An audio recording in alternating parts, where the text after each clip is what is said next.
AICC OBC advisory council సమావేశం కాసేపట్లో బెంగళూరులో జరగనుంది. కేపీసీసీ కార్యాలయంలోని భారత్ జోడో భవనంలో ప్రారంభం కానుంది. ఓబీసీ సంక్షేమంతో పాటు విద్యా ఉపాధి రిజర్వేషన్లకు సంబంధించిన అంశాలపై చర్చించనున్నారు.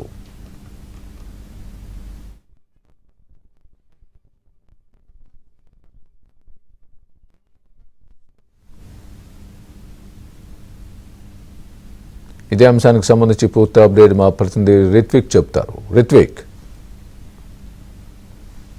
స్వామి, మరికొద్దిసేపట్లోనే ఓబీసీ అడ్వైజరీ కమిటీ తొలి సమావేశాన్ని నిర్వహించేందుకు బెంగళూరులో ఏర్పాట్లు చేస్తున్నారు. బెంగళూరులోని కేపీసీసీ కార్యాలయం వద్ద భారత్ జోడో భవన్ వద్ద ఈ ఏర్పాట్లు చేస్తున్నారు. మరికొద్దిసేపట్లోనే ఇక్కడ ఈ భారత్ జోడో భవన్లో తొలి సమావేశం జరుగుతుంది. ఇటీవల ఏఐసీసీ ఈ ఓబీసీ కమిటీని కూడా ఏర్పాటు చేసింది.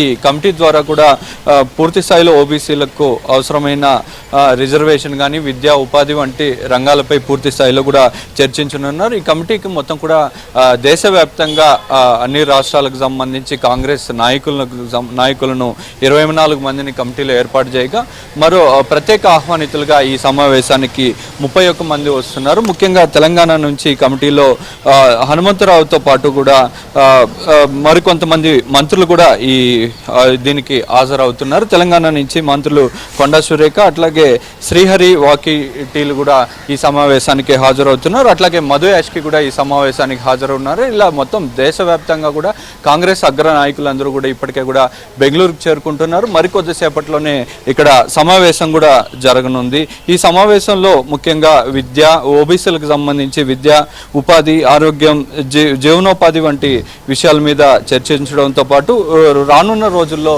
వారికి ఎలాంటి సౌకర్యాలు కల్పించాలి అనే విషయాల మీద కూడా పూర్తి స్థాయిలో చర్చించే అవకాశం ఉంది. దీనికి సంబంధించి ఇప్పటికే కూడా ఏర్పాట్లు చేస్తున్నారు. 2 రోజుల పాటు కూడా ఈ కమిటీ సమావేశం జరుగుతుంది.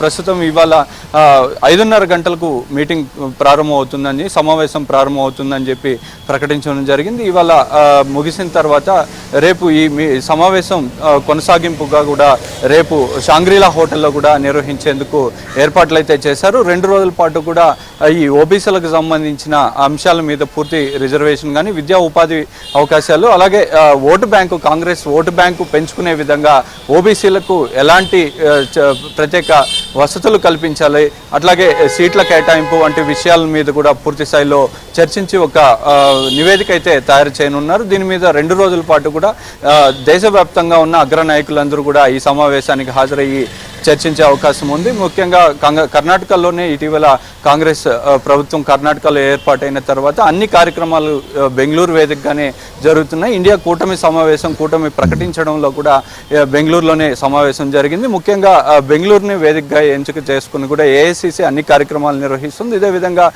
ఇవాళ ఓబీసీ కమిటీ తొలి సమావేశాన్ని కూడా బెంగళూరులో నిర్వహించేందుకు పూర్తి స్థాయిలో ఏర్పాటు చేశారు. మరికొద్దిసేపట్లోనే ఈ సమావేశం ప్రారంభం కానుంది. స్వామి, right, thanks for the update.